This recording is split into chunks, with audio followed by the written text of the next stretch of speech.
ਪੰਜਾਬੀ ਪਿਆਰਿਓ, ਬਰੇ ਅਜ਼ੀਮ ਦੀ ਲੁਕਾਈ ਦਾ ਰਹਿਤਲੀ ਵਿਹਾਰ ਜੱਗ ਭਰ ਤੋਂ ਵੱਖਰਾ ਏ। ਇੱਥੋਂ ਦੇ ਲੋਕੀ ਬੜੇ ਜਜ਼ਬਾਤੀ ਨੇ, ਨਫ਼ਰਤ ਤੇ ਪਿਆਰ ਦੋਵੇਂ ਇੰਤਹਾ ਦੀ ਕਰਦੇ ਨੇ। ਇਹਦੀ ਵਜ੍ਹਾ ਇਹ ਜੇ ਸਾਨੂੰ ਤਾਰੀਖ ਦੀ ਹੱਕੀ ਜਾਣਕਾਰੀ ਨਹੀਂ ਹੁੰਦੀ। ਅਸੀਂ ਆਪਣੇ ਆਪਣੇ ਦਾਇਰਿਆਂ ਵਿੱਚ ਰਹਿ ਕੇ ਸਿੱਟੇ ਕੱਢਦੇ ਹਾਂ। ਸਾਨੂੰ ਖੁੱਲ੍ਹੇ ਦਿਲ ਤੇ ਜ਼ਿਹਨ ਨਾਲ ਮੰਤਕੀ ਨਤੀਜੇ ਤਾਈਂ ਅਪਣਨਾ ਚਾਹੀਦਾ ਹੈ। ਤੁਸੀਂ ਸਿੰਧੀਆਂ ਤੇ ਬਲੋਚਾਂ ਨੂੰ ਵੇਖ ਲਵੋ, ਉਹ ਆਪਣੇ ਹੀਰੋਆਂ ਨੂੰ ਦਿਲੋਂ ਬਜਾਨੋਂ ਹਰ ਕਿਸਮ ਦੇ ਤਸਬਾਤ ਦੀ ਐਨਕ ਲਾ ਕੇ ਮੰਨਦੇ ਨੇ ਤੇ ਉਹਨਾਂ ਨੂੰ ਹਰ ਥਾਂ ਤੇ ਵਡਿਆਉਂਦੇ ਨੇ। ਪੰਜਾਬੀਆਂ ਨੂੰ ਪੰਜਾਬ ਦੀ ਤਾਰੀਖ ਮਤਾਲਿਆ ਪਾਕਿਸਤਾਨ ਰਾਹੀਂ ਬਹੁਤ ਸਾਰੀ ਗਲਤ ਪੜ੍ਹਾਈ ਗਈ।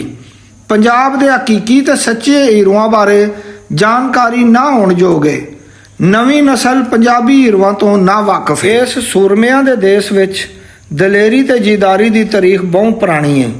ਸ਼ੁਰੂ ਤੋਂ ਹੀ ਪੰਜਾਬੀ ਬੁਨਿਆਦੀ ਤੌਰ ਤੇ ਅਮਨ ਪਸੰਦ ਤੇ ਹਲਾਲ ਰੋਜ਼ੀ ਕਮਾਉਣ ਵਾਲੇ ਸਨ, ਪਰ ਜਦੋਂ ਵੀ ਵਿਦੇਸ਼ੀ ਧਾੜਵੀਆਂ ਨੇ ਇਹਦੇ ਤੇ ਹਮਲਾ ਕੀਤਾ, ਪੰਜਾਬੀਆਂ ਨੇ ਡਟ ਕੇ ਠੁਕਮਾ ਜਵਾਬ ਦਿੱਤਾ। ਭਗਤ ਸਿੰਘ ਵੀ ਪੰਜਾਬ ਦਾ ਅਣਖੀ, ਗੈਰਤਮੰਦ, ਲੱਜਪਾਲ, ਆਪਣੀ ਮਿੱਟੀ ਨਾਲ ਪਿਆਰ ਕਰਨ ਵਾਲਾ ਤੇ ਵਿਦੇਸ਼ੀ ਧਾੜਵੀਆਂ ਦੇ ਸਖਤ ਮੁਖਾਲਫ ਸੀ। ਭਗਤ ਸਿੰਘ ਦਾ ਨਾਂ ਸੁਣ ਕੇ ਕੁਝ ਲੋਕਾਂ ਦੇ ਜ਼ਿਹਨ ਵਿੱਚ ਆਉਂਦਾ ਹੈ ਜੇ ਸ਼ਾਇਦ ਉਹ ਹਿੰਦੁਸਤਾਨੀ ਸੀ। ਉਹ ਪੰਜਾਬ ਮੌਜੂਦਾ ਪਾਕਿਸਤਾਨ ਵਿੱਚ ਜੰਮਿਆ ਤੇ ਇੱਥੇ ਹੀ ਆਪਣੀ ਮਿੱਟੀ ਤੇ ਲੋਕਾਈ ਦੀ ਆਜ਼ਾਦੀ ਖਾਤਰ ਫਰੰਗੀਆਂ ਦੇ ਹੱਥੋਂ ਸੂਲੀ ਚੜਿਆ। ਭਗਤ ਸਿੰਘ 27 ਦਸੰਬਰ 1907 ਨੂੰ ਚੱਕ ਨੰਬਰ 105 ਤਹਿਸੀਲ ਜੜ੍ਹਾਂਵਾਲਾ, ਜ਼ਿਲ੍ਹਾ ਲਾਇਲਪੁਰ, ਜਿਹਨੂੰ ਅੱਜ ਕੱਲ੍ਹ ਅਸੀਂ ਫੈਸਲਾਬਾਦ ਆਖਦੇ ਹਾਂ, ਵਿੱਚ ਜਨਮ ਲਿਆ। ਉਹਨਾਂ ਦੇ ਪਿਓ ਦਾ ਨਾਂ ਸਰਦਾਰ ਕਿਸ਼ਨ ਸਿੰਘ ਸੀ, ਜਿਹੜੇ ਸਿੰਧੂ ਜੱਟ ਸਨ। ਇਹਨਾਂ ਦਾ ਖਾਨਦਾਨ ਅੰਗਰੇਜ਼ਾਂ ਖਿਲਾਫ ਜਦੋਜਹਿਦ ਲਈ ਜਾਣਿਆ ਜਾਂਦਾ ਸੀ, ਜੋ ਨਾਬਰੀ ਦਾ ਗੜ੍ਹ ਵੀ ਸੀ।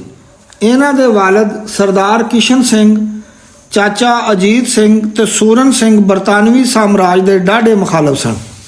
ਇਹ ਉਹ ਵੇਲਾ ਸੀ ਜਦੋਂ ਹਰ ਪਾਸੇ ਕਿਸਾਨਾਂ ਵਿੱਚ ਆਜ਼ਾਦੀ ਹਾਸਲ ਕਰਨ ਲਈ ਬਗਾਵਤ ਸ਼ੁਰੂ ਹੋ ਚੁੱਕੀ ਸੀ। ਪਗੜੀ ਸੰਭਾਲ ਜੱਟਾ ਤੇ ਹੋਰ ਕਈ ਇਨਕਲਾਬੀ ਗੀਤ ਬੱਚੇ ਬੱਚੇ ਦੀ ਜ਼ੁਬਾਨ ਤੇ ਸਨ। ਪੰਜਾਬ ਦੀ ਕਿਸਾਨ ਲਹਿਰ ਦੇ ਆਗੂ ਸਰਦਾਰ ਅਜੀਤ ਸਿੰਘ, ਭਗਤ ਸਿੰਘ ਦਾ ਚਾਚਾ ਤੇ ਲਾਲਾ ਲਾਜਪਤ ਰਾਏ, ਜਿਨ੍ਹਾਂ ਨੇ ਸਭ ਤੋਂ ਪਹਿਲੇ ਦੋ ਕੌਮੀ ਨਜ਼ਰੀਆ ਦਿੱਤਾ ਸੀ, ਜਿਹੜੇ ਮਾੜਲੇ ਦੇ ਕਿਲੇ ਵਿੱਚ ਕੈਦ ਸਨ, ਭਗਤ ਸਿੰਘ ਦੇ ਜੰਮਣ ਤੋਂ ਥੋੜ੍ਹਾ ਚਿਰ ਪਹਿਲੇ ਰਾਹ ਹੋਏ ਸਨ। ਸਰਦਾਰ ਕਿਸ਼ਨ ਸਿੰਘ ਵੀ ਉਹਨਾਂ ਦਿਨਾਂ ਵਿੱਚ ਹੀ ਛੁੱਟਿਆ ਸੀ। ਉਹਨਾਂ ਅੰਜਮਨ ਮੁਹਿਬਾਨੇ ਵਤਨ ਸਿਆਸੀ ਪਾਰਟੀ ਬਣਾਈ, ਜਿਹੜੀ ਅੰਜਮਨ ਭਾਰਤ ਮਾਤਾ ਸੁਸਾਇਟੀ ਦੇ ਨਾਂ ਨਾਲ ਵੀ ਮਸ਼ਹੂਰ ਹੋਈ। ਇਸ ਅੰਜਮਨ ਵਿੱਚ ਸੂਫੀ ਅੰਬਾ ਪ੍ਰਸ਼ਾਦ, ਸੈਯਦ ਹੈਦਰ ਰਜ਼ਾ, ਸਰਦਾਰ ਕਿਸ਼ਨ ਸਿੰਘ, ਜ਼ਿਆਉਲ ਹਕ ਜ਼ਿਕਰਯੋਗ ਨੇ। ਅਖਬਾਰ ਪੇਸ਼ਵਾ ਅੰਜਮਨ ਦਾ ਤਰਜਮਾਨ ਸੀ। ਭਗਤ ਸਿੰਘ ਨੇ ਮੁੱਢਲੀ ਸਿੱਖਿਆ ਆਪਣੇ ਪਿੰਡ ਦੇ ਪ੍ਰਾਇਮਰੀ ਸਕੂਲ ਤੋਂ ਹਾਸਲ ਕੀਤੀ ਤੇ ਇਹ ਉਹ ਸਮਾਂ ਸੀ ਜਦੋਂ ਉਹਦੇ ਵਾਲਿਦ ਦੇ ਕੋਲ ਗਦਰ ਪਾਰਟੀ ਦੇ ਆਗੂ ਕਰਤਾਰ ਸਿੰਘ ਸਰਾਭਾ ਤੇ ਰਾਸ ਬਿਹਾਰੀ ਆਉਂਦੇ ਰਹਿੰਦੇ ਸਨ। ਪ੍ਰਾਇਮਰੀ ਤੋਂ ਬਾਅਦ ਭਗਤ ਸਿੰਘ ਨੇ 1917 ਵਿੱਚ DAV ਸਕੂਲ ਲਾਹੌਰ ਵਿੱਚ ਦਾਖਲਾ ਲਿਆ। ਇਹ ਉਹ ਵੇਲਾ ਸੀ ਜਦੋਂ ਗਾਂਧੀ ਜੀ ਦੀ ਸਿਵਲ ਨਾਫਰਮਾਨੀ ਦੀ ਤਹਿਰੀਕ ਸਿਖਰਾਂ ਤੇ ਸੀ।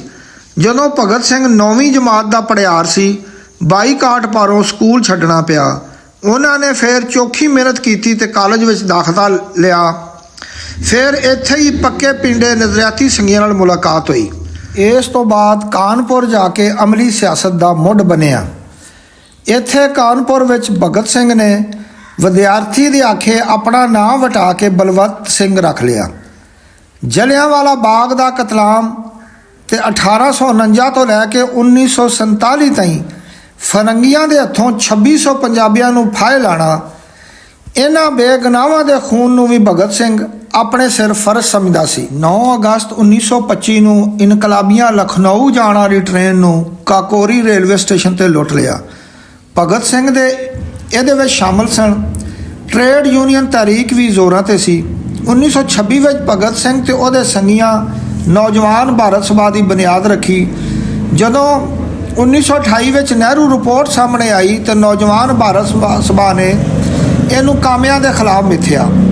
1928 ਵਿੱਚ ਭਗਤ ਸਿੰਘ ਨੇ ਲਾਹੌਰ ਸਟੂਡੈਂਟਸ ਯੂਨੀਅਨ ਬਣਾਈ। ਇਸੇ ਤਰ੍ਹਾਂ ਭਗਤ ਸਿੰਘ ਦੀ ਤਜਵੀਜ਼ ਤੇ ਹਿੰਦੁਸਤਾਨ ਰਿਪਬਲਿਕਨ ਐਸੋਸੀਏਸ਼ਨ ਦੇ ਨਾਂ ਵਿੱਚ ਸੋਸ਼ਲਿਸਟ ਅੱਖਰ ਦਾ ਵਾਅਦਾ ਕੀਤਾ ਗਿਆ। ਇਹਨਾਂ ਸਾਰਿਆਂ ਪਲੇਟਫਾਰਮਾਂ ਤੋਂ ਫਰੰਗੀਆਂ ਖਿਲਾਫ ਜਿੱਦੋਜਹਿਦ ਜਾਰੀ ਰਹੀ। ਜਦੋਂ ਫਰੰਗੀਆਂ ਨੇ ਸਾਈਮਨ ਕਮਿਸ਼ਨ ਬਣਾਇਆ ਤੇ ਇਹਦਾ ਕਾਇਦੇ ਆਜ਼ਮ ਸਮੇਤ ਹਿੰਦੁਸਤਾਨੀਆਂ ਬਾਈਕਾਟ ਕੀਤਾ।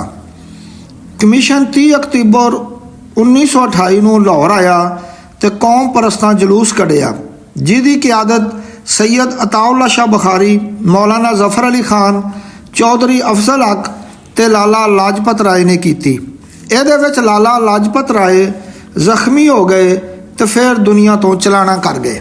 ਇਹਦੇ ਬਦਲੇ ਵਿੱਚ 17 ਦਸੰਬਰ ਨੂੰ ਫਰੰਗੀ ਅਫਸਰ ਸਾਂਡਰਸ ਨੂੰ ਭਗਤ ਸਿੰਘ ਤੇ ਉਹਦੇ ਸਾਥੀਆਂ ਕਤਲ ਕਰ ਦਿੱਤਾ।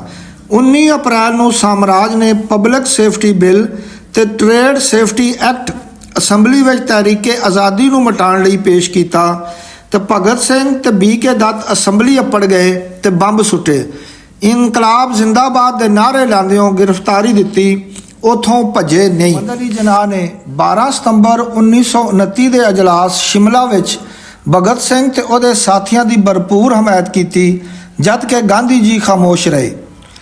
23 ਮਾਰਚ 1931 ਨੂੰ ਭਗਤ ਸਿੰਘ ਰਾਜਗੁਰੂ ਤੇ ਸੁਖਦੇਵ ਨੂੰ ਫਾਹੇ ਲਾ ਦਿੱਤਾ।